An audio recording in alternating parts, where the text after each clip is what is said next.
नमस्कार। Book audio में आपका बहुत बहुत स्वागत है और अभी आप सुन रहे हैं अशोक मानव की पुस्तक विश्व गुरु भारत, मेरे यानी ब्रिजेश के साथ। भाग 8, सत्संग का अनुपम लाभ।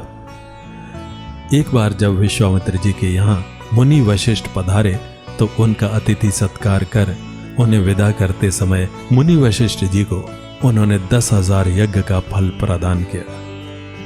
कुछ समय बाद जब विश्वामित्र जी वशिष्ठ जी की कुटिया में पधारे तो उनका अतिथि सत्कार कर मुनि ने उन्हें 2 घड़ी सत्संग का फल प्रदान किया। नाराज होकर बोले कि यह तो मेरा अपमान है। तब उन्होंने ब्रह्मा जी के पास जाकर इसके बारे में पूछा तो उन्होंने सोचा कि यदि सत्य कहा तो बुरा मानेंगे, अतः उन्होंने विष्णु जी के पास जाने को कहा। उन्होंने भी यही विचार कर शेष जी के पास भेज दिया। उन्होंने कहा कि मैंने 10,000 वर्ष यज्ञ का फल दिया और वशिष्ठ जी ने मुझे 2 घड़ी सत्संग का ही फल दिया। शेष जी ने कहा कि पहले पृथ्वी को संभालो, मैं बताता हूं। उन्होंने उनके सिर से पृथ्वी को लेकर संभाला पर वह नहीं टिकी। उन्होंने अपने हजारों यज्ञों के फल को लगाया पर पृथ्वी नहीं टिकी। आखिर उन्होंने 2 घड़ी सत्संग का फल लगाया तो पृथ्वी टिक गई। तब उन्होंने कहा कि अब निर्णय करो। शेष जी बोले, निर्णय तो हो गया, 10,000 यज्ञ के फल से नहीं पर 2 घड़ी सत्संग के फल से पृथ्वी टिक गई। अतः सबसे श्रेष्ठ 2 घड़ी सत्संग का फल है। गुरु कृपा से ही सत्संग की प्राप्ति होती है। सत्संग से विवेक जागृत होता है। बिन सत्संग विवेक न होई, राम कृपा बिन सुलभ न सोई। संत महापुरुषों के अंदर वह कण कण में रमण करने वाली शक्ति यानी राम ही ओत प्रोत रहती है। अतः उनकी कृपा से मानव को सत्संग की प्राप्ति होती है। जब देवदूत कबीर को लेने आए तो उन्होंने पूछा कि वहां स्वर्ग में हमें क्या मिलेगा। वो बोले, जो इच्छा हो वह मिल जाएगा। कबीर दास जी ने कहा कि वहां क्या संतों का सत्संग और गुरु दरबार की सेवा मिलेगी। उन्होंने कहा, नहीं। तब वे कहते हैं कि राम बुलावा भेजिया दिया कबीरा रोए, जो सुख साधु संग में सो बैकुंठ न होए। लोग कहते हैं कि हमारे पास समय नहीं है, पर अपने काम करते हुए यदि समय निकालकर सत्संग सुने, मनन करें तो जीवन में बहुत कुछ प्राप्त कर सकते हैं। सत्संग में बैठकर भी यदि मन नहीं लगता तो लाभ कैसे होगा। मन तो कहीं और दिया तन साधन के संग, कहें कबीर कोरी गाजी कैसे लाए रंग। काले कपड़े पर कोई रंग नहीं चढ़ता। ऐसे ही मन की कालीमा दूर किए बिना सत्संग का रहस्य समझ में नहीं आता। हमारे अंदर इच्छा होनी चाहिए कि हम सत्संग का लाभ उठाएं।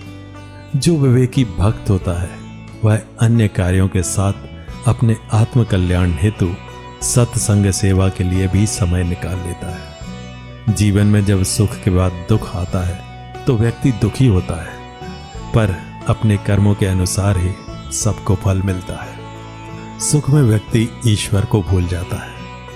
कबीर दास की वाणी है, दुख में सुमिरन सब करे, सुख में करे न कोई। जो कोई सुख में करे तो दुख काहे को होए। हनुमान जी से प्रभु राम पूछते हैं कि मनुष्य के जीवन में दुख क्यों है।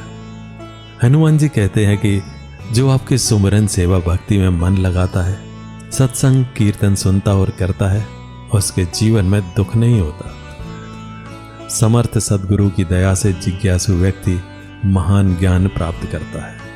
उस ज्ञान का ऋण नहीं चुकाया जा सकता। कुंती ने भगवान से दुख ही मांगा। दुख में भगवान की याद आती है। सुख के माथे सिल पड़े, जो नाम हृदय से जाए।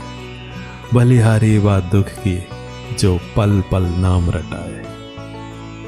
गुरु महाराज के दरबार में सेवा करते हुए चाहे बर्तन साफ करते हैं या साफ सफाई करते हैं तो सेवक के अंदर मन की भी सफाई होती है। सेवा का समय गुरु दरबार में सार्थक हो जाता है। दिन भर काम करने के बाद थके होने पर घर आते हैं तो मन अशांत होता है, पर गुरु दरबार में सेवा का अनुपम लाभ लेने का अवसर मिलता है। सत्संग की ज्ञान गंगा में गोता लगाने से मन के विकार समाप्त हो जाते हैं। सेवा ही श्रेष्ठ कर्म है।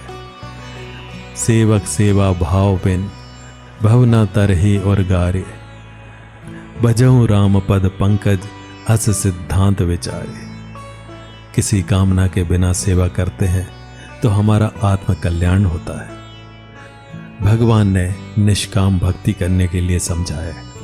हनुमान जी को लंका से लौटने पर भगवान कहते हैं कि हनुमान जी ने लंका में आग लगा दी, बगीचा उजाड़ दिया और सीता जी का पता लगाकर आ गए। वे कहते हैं कि प्रभु आपकी कृपा से ही रंक राजा बन जाता है। आपकी कृपा से रुई भी आग को बुझा सकती है। ऐसी है कृपा। वाण का यदि संधान करने का जो काम किया वह मैं हूं, पर शक्ति तो आपकी है। अर्जुन को अहंकार हुआ तो भगवान ने कहा कि किसी से पूछते हैं कि महाभारत की लड़ाई में किसने विजय पाई। तो बर्बरीक के पास गए, जिसका शीश काटकर ऊंचे पहाड़ पर रखा गया था। उनसे पूछने पर अर्जुन को उसने बताया कि मैंने तो आपको देखा भी नहीं। पूरे युद्ध में भगवान कृष्ण ही दिखाई देते थे। वह सब कुछ कराने वाले तो हमारे अंदर बैठे हैं। अंतर्यामी प्रभु सबके अंदर की बात जानते हैं। जैसे शबरी की कुटिया में भगवान आए तो उसके गुरु महाराज के वचन सत्य हो गए। वह कहती है कि मैं तो अधम गवारू हूं, आपकी वंदना नहीं कर सकती। प्रभु कहते हैं कि मेरा तो एक भक्ति का ही नाता है। सब ओर से हटाकर अपने मन को मेरे चरणों में लगा दो। द्रौपदी विपदा में पहले सबकी ओर देखती रही, पर किसी ने साथ नहीं दिया। तब प्रभु को पुकारा, बिना काज महाराज आज लाज गई मेरी, दुख हरो द्वारिका नाथ शरण में तेरी। अपने अंदर हृदय से गुहार लगाई तो भगवान ने अंदर से ही चीर को बढ़ाया। अंदर का ज्ञान जो हर युग में महापुरुषों ने दिया, वही सनातन ज्ञान हर समय में मानव के जागरण का ज्ञान है। संत महापुरुष निरंतर समाज को सत्संग प्रदान कर जगाते हैं। संत कहते हैं कि मत सोना मुसाफिर नींद भरी। हमारे अंदर भी 5 चोर काम, क्रोध, लोभ, मोह, अहम हैं, जो हमें लूटने को तैयार रहते हैं। भगवान के साथ अनगिनत भक्त रहे जिनका इतिहास आता है।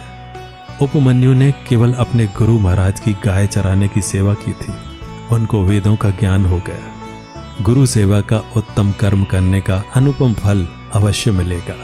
गुरु महाराज जीने की कला सिखाते हैं। कर से कर्म करो विधि नाना, मन राखो जहां कृपा निधाना। इस प्रकार कोई काम नहीं छूटता और मन भी एकाग्र और आनंदित रहता है। सुख समृद्धि आती है। सद्भाव और संतोषपूर्वक जीवन सफल बनाने का मार्ग प्रशस्त अवश्य होता है।